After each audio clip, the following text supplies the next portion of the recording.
नमस्कार दोस्तों।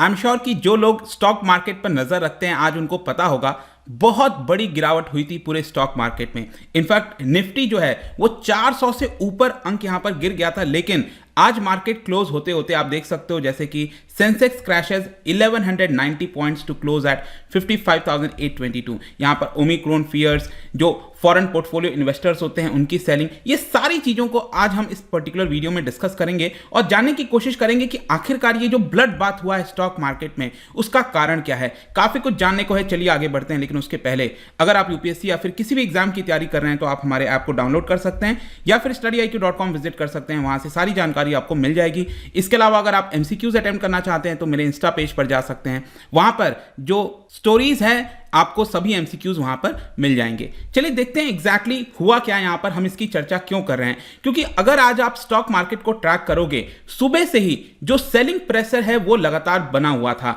In fact intraday में अगर आप देखोगे, इंट्राडे का मतलब होता है एक दिन के अंदर, यहां पर 3.29% जो मेन इंडिसेस होता है, जैसे कि सेंसेक्स हो गया, निफ्टी हो गया, निफ्टी 50 कंपनीज को दिखाता है, मतलब कि जो नेशनल स्टॉक एक्सचेंज है उसमें से टॉप 50 कंपनीज को निफ्टी रिप्रेजेंट करता है, तो ये इंडिसेस होते हैं। तो उसमें अगर आप देखिए तो बहुत बड़ी गिरावट हुई थी। इनफैक्ट यहां पर सेंसेक्स आप देख सकते हो, बॉम्बे स्टॉक एक्सचेंज की जो टॉप 30 कंपनीज होती हैं उसकी अगर आप गिरावट देखोगे तो 3% से भी गिर गया था करीब 1 बजे के आसपास। लेकिन थोड़ी बहुत यहां पर रिकवरी हुई और आप देख सकते हो कि मार्केट क्लोज होते होते करीब 1100-1200 पॉइंट यहां पर डाउन हुआ है, मतलब कि टोटल 2% अचानक से मार्केट आज आपको डाउन देखने को मिलेगा। और ये सिर्फ ऐसा नहीं है कि आज ही आपको देखने को मिल रहा है, पिछले हफ्ते भी अगर आप देखोगे तो मार्केट में लगातार जो प्रेशर है वो बना हुआ है। इनफैक्ट यहां पर अगर हम बात करें आज के डेट में जो इंपैक्ट आया है मेन स्टॉक की वजह से, जैसे रिलायंस हो गया 3.1% की गिरावट, एचडीएफसी बैंक 3% की गिरावट। इनफैक्ट यहां पर जो टाटा के स्टॉक्स हैं, टाटा स्टील हो गया, टाटा मोटर्स हो गया, उसमें 4%, 5% की आपको गिरावट देखने को मिलेगी।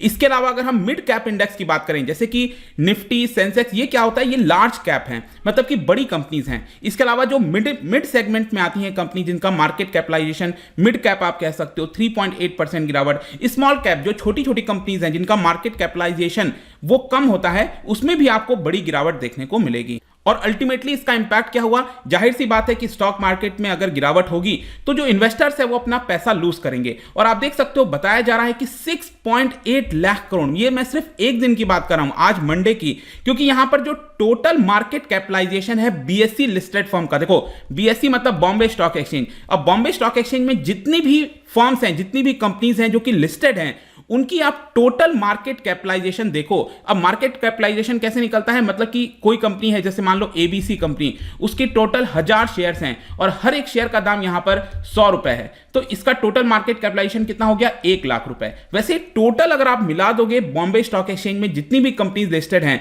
उसका यहां पर मार्केट कैपिटलाइजेशन हो गया है 252 लाख करोड़ के आसपास। और इसके पहले मतलब कि फ्राइडे को जब मार्केट क्लोज हुआ था ये 260 लाख करोड़ से भी ज्यादा था, मतलब कि उसके आसपास था आप कह सकते हो। और अब यहां पर आपको ये गिरावट देखने को मिल रही है। इसके अलावा अब यहां पर क्वेश्चन आता है कि कौन कौन से वो मेन कारण है। देखिए सबसे बड़ा जो कारण है यहां पर वो है फॉरेन इन्वेस्टर, जो फॉरेन पोर्टफोलियो इन्वेस्टर जिनको हम कहते हैं, वो लगातार पिछले 3 महीने से अगर आप देखिए जो अपना पैसा है वो इंडियन स्टॉक मार्केट से हटाते जा रहे हैं। और उसका मेन कारण है सेंट्रल बैंक्स, विश्व भर में जितने भी सेंट्रल बैंक्स हैं वो अपने इंटरेस्ट रेट को हाइक कर रहे हैं या फिर इंडिकेशन दे रहे हैं कि वो इंटरेस्ट रेट को हाइक करेंगे। तो होता क्या है कि जब चीप इंटरेस्ट रेट मिलता है, मतलब मान के चलो अमेरिका में अगर वहां पर सस्ते ब्याज दर पर पैसा मिल रहा है तो लोग उधार पर ले लेते हैं और फिर वो जो पैसा है वो भारत में निवेश करते हैं। लेकिन अब क्या होगा कि वहां पर पैसा जो इंटरेस्ट रेट है वो बढ़ रहा है, मतलब कॉस्टली हो रहा है पैसा बोरो करना। इसी की वजह से अब भारत से वो अपना पैसा निकालकर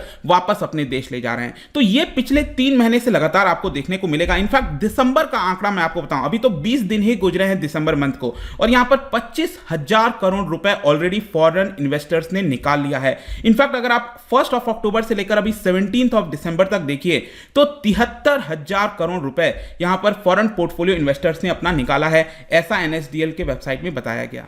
और मैं सिर्फ इस पर्टिकुलर ईयर की बात करूं क्योंकि जो सेलिंग प्रेशर है वो तो आपका अभी पिछले 3 महीने से हुआ है। पहले तो क्या थे, वो लगातार निवेश कर रहे थे, लेकिन नेट अगर आप देखोगे अभी तक 2021 में तो नेगेटिव में चल रहा है। मतलब उन्होंने 47,000 करोड़ रुपीस भारत के स्टॉक मार्केट से निकाला है। और आप देख सकते हो इसका एक और भी कारण बताया जा रहा है, क्योंकि ईयर एंड हो रहा है, क्रिसमस है, तो यहां पर वो लोग पैसा विड्रॉ भी करना चाहते हैं। मतलब कि जो उन्होंने कमाया है अभी तक उसको यहां पर प्रॉफिट में तब्दील करके बाहर ले जाना चाहते हैं। ये भी एक कारण है, ये भी आपको ध्यान रखना है। इसके अलावा अब मैं आता हूं सेंट्रल बैंक के प्लान्स क्या हैं, क्योंकि अभी अगर आप देखिए जिस तरह की कमेंट्री आ रही है, जैसे कि यूएस के अंदर जो फेडरल रिजर्व है, वहां की सेंट्रल बैंक, उन्होंने साफ इंडिकेशन दे दिया है कि जो इजी मनी पॉलिसी थी अब उसको हम टेपर डाउन करेंगे। इजी मनी पॉलिसी का मतलब वही मैंने आपको बताया ना कि बहुत कम ब्याज दर पर आपको कर्ज मिल जाए, लोन पर पैसा मिल जाए, तो उसको कहा जाता है इजी मनी पॉलिसी। अब वो इजी मनी पॉलिसी जाने वाला, और उसका कारण ये है because of inflation. Inflation in fact अगर आप देखिए यूएस के अंदर ये 30 ईयर हाई पर चला गया है। मैंने ऑलरेडी इसको लेकर सेपरेट वीडियो बनाया है, आप चेक कर सकते हो। लेकिन यहां पर आप ध्यान दीजिए 2021 में जैसे जैसे इकोनॉमिक रिकवरी बढ़ती गई, डिमांड बढ़ती गई, और आप देखिए अचानक से बहुत बड़ा जंप आपको इन्फ्लेशन में देखने को मिलेगा। और ये अगर आप देखोगे तो ये पिछली बार 1990 में देखने को मिला था। तो इसी की वजह से 30 ईयर के हाई पर इन्फ्लेशन यहां पर चला गया है। और इन्फ्लेशन को कंट्रोल करने के लिए आपको पता है जिस प्रकार से हमारे देश में आरबीआई इंटरेस्ट रेट, जिसको हम रेपो रेट आप देखते होंगे, रिवर्स रेपो रेट, इसको बढ़ाने लगती है, उसी प्रकार से यूएस के अंदर जो इंटरेस्ट रेट है उसको बढ़ाया जाएगा, ऐसा क्लियर बोल दिया गया। और ये 2022 से होने वाला है। ऑलरेडी बैंक ऑफ इंग्लैंड अगर आप देखिए तो उन्होंने फ्राइडे को ही पॉलिसी रेट में इजाफा किया था। और यहां पर जो एफपीआई आउटफ्लोज हैं वो और आगे आने वाले हफ्ते में इंटेंसिफाई हो सकते हैं, क्योंकि अभी मैंने आपको बताया ना यहां पर कि दिसंबर महीने में ऑलरेडी 25,000 करोड़ इन्होंने फॉरेन इन्वेस्टर्स ने निकाला है। और आप खुद सोच के देखिए आगे आने वाले समय में जैसे जैसे यहां पर इंटरेस्ट रेट बढ़ेगा वैसे वैसे और ज्यादा वो विड्रॉ करने लग जाएंगे। तो ये सब कंसर्न है यहां पर।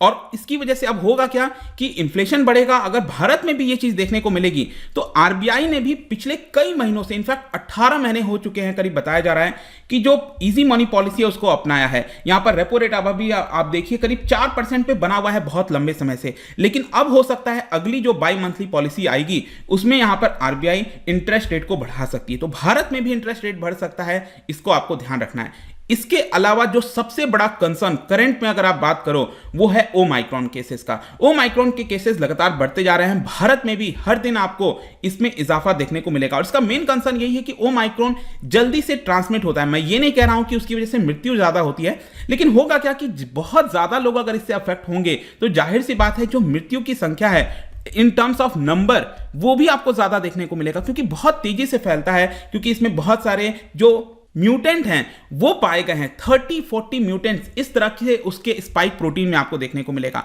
और इसकी वजह से क्या हुआ है, जो इन्वेस्टर्स है उसको ये वरी हो रहा है कि सरकार हर जगह ट्रैवल रेस्ट्रिक्शंस लगाने लगेगी, लॉकडाउन लगाने लगेगी, और ये सारी चीजें होंगी तो क्या होगा, इकोनॉमी के ऊपर इंपैक्ट आएगा। इकोनॉमी के ऊपर इंपैक्ट आएगा तो स्टॉक मार्केट में आएगा, और इसी की वजह से स्टॉक मार्केट पर इसका असर देखने को मिल रहा है। इनफैक्ट अगर आप देखोगे आरबीआई ने अपनी रिपोर्ट, पिछले हफ्ते जो रिपोर्ट आई थी स्टेट ऑफ द इकोनॉमी, उसमें ऑलरेडी बोल दिया है कि यहां पर आगे आने वाले हफ्ते में ग्लोबल ट्रेड पर रिस्क हो सकता है, रिजम्पशन ऑफ ट्रैवल रिस्ट्रिक्शंस लग सकते हैं, क्वारंटाइन रूल्स लग सकते हैं। जैसे कि आपने देखा होगा बाहर से कोई व्यक्ति आ रहा है एयरपोर्ट पर, पोर्ट पर, तो वहां पर क्वारंटाइन रूल्स लगाए जा सकते हैं। तो जाहिर सी बात है कि ये सारी चीजें होंगी तो यहां पर इकोनॉमी के ऊपर इंपैक्ट आएगा। अगर आप विश्व भर में देखिए तो नेदरलैंड लेटेस्ट कंट्री बना है जहां पर उन्होंने काफी स्ट्रिक्ट लॉकडाउन यहां पर लगा दिया है middle of the festival season. और आपको पता है क्रिसमस एक ऐसा समय होता है जो वेस्टर्न कंट्रीज है जहां पर भी क्रिश्चियनिटी है, या फिर भारत में भी अगर आप देखोगे तो बड़ी मात्रा में लोग क्रिसमस को मनाते हैं। इसके अलावा यूके ने ऑलरेडी ट्रैवल रिस्ट्रिक्शंस लगा दिया था, जैसे कि जर्मनी और ऑस्ट्रिया ने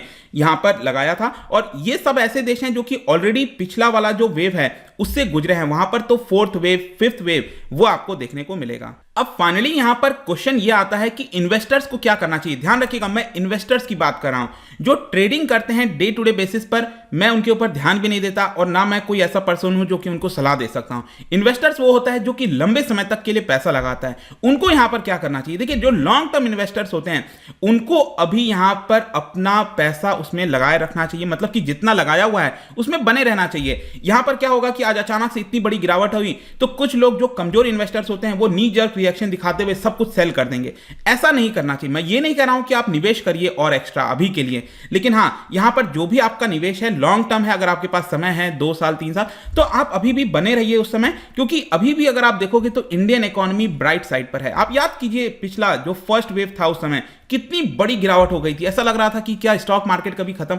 ऐसा नहीं हो सकता। भारत जैसे देश में, स्पेशली जो डेवलपिंग कंट्रीज हैं, अभी आगे आने वाले समय में भारत में बहुत ग्रोथ बाकी है, तो भारत की इकोनॉमी ब्राइटर साइड पर है। हाँ, अभी के लिए कुछ कंसर्न हो सकता है, लेकिन इसकी वजह से आपको यहां पर सेलिंग में नहीं आना है। इसके अलावा अगर फॉरेन इन्वेस्टर्स अपना पैसा हटा रहे हैं तो डोंट वरी, भारत में निवेशक हैं, म्यूचुअल फंड्स हो गया। अभी कुछ हफ्ते, आई थिंक शायद पिछले हफ्ते की बात, मैंने वीडियो बनाया था और आपको बताया था कि किस तरह से जो डोमेस्टिक इन्वेस्टर्स हैं हमारे देश के अंदर, उन्होंने स्टॉक मार्केट को सेव कर रखा है। जितना ज्यादा इन्होंने निकाला है पैसा फॉरेन इन्वेस्टर्स ने, उतना ही पैसा करीब आप कह सकते हो, उससे थोड़ा कम ऑब्वियसली, लेकिन यहां पर उन्होंने एक प्रकार से सेव करने की कोशिश की है। लेकिन इसके अलावा जाहिर सी बात है कि कई सारे ऐसे लोग हैं, इन्वेस्टर्स हैं या फिर एक्सपर्ट्स हैं, उनका ये कहना है कि अभी के लिए तो आप कह सकते हो थोड़ा रिस्क है मार्केट में, यहां पर आगे आने वाले समय में भी आपको डाउनफॉल देखने को मिल सकता है, लेकिन इससे आपको घबराना नहीं। इन्वेस्टर्स कभी नहीं घबराएगा। अगर आप लॉन्ग टर्म हो तो आप बने रहिए। यहां पर रिकवरी आपको जिग जैग मोड में देखने को मिल सकती है, ऊपर नीचे होगा, लेकिन लॉन्ग टर्म में डेफिनेटली आपको फायदा देखने को मिलेगा। और अल्टीमेटली सब कुछ डिपेंड करता है कि ओमाइक्रोन का किस तरह का सिचुएशन है, लेकिन I think I am bit positive, because यहां पर जो लोग हैं वो वैक्सीन लगवा चुके हैं। तो अगर वैक्सीन नहीं लगी होती तब तो बहुत बड़ा संकट आ सकता था, लेकिन अब आप देखने को मिल रहा होगा फुल्ली वैक्सीनेटेड हैं, बूस्टर शॉट्स की बात चल रही है। देखते हैं क्या होता है, बट आई होप कि आज इस वीडियो के माध्यम से आपको काफी सारे जो डाउट्स थे, अभी जो भी कुछ हो रहा है वो आपको समझ में आ गया होगा। जाने से पहले एक इंटरेस्टिंग क्वेश्चन है, इस क्वेश्चन को आप ध्यान से पढ़िए और बताइए कौन सा करेक्ट आंसर होगा। इसका राइट आंसर आपको पता ही है, मेरे इंस्टाग्राम पर तो मिलेगा ही, वहां पर अगर आप नहीं हो कोई बात नहीं, टेलीग्राम से भी ले सकते हैं इसका सही उत्तर। मैं कई सारे एमसीक्यूज यहां पर डालता रहता हूं स्टोरीज के फॉर्म में, आप जाकर प्ले कर सकते हो। बाकी अगर आपको पीडीएफ चाहिए तो टेलीग्राम पर आइए, अलग अलग सोशल मीडिया पर भी आप जुड़ सकते हैं। साथ ही साथ यूपीएससी या फिर किसी भी एग्जाम की तैयारी कर रहे हैं तो आप हमारे ऐप को डाउनलोड कर लीजिए। आई होप कि वीडियो आपको पसंद आया होगा। मिलता हूं आपसे next time. Till then, thank you very much, see you soon.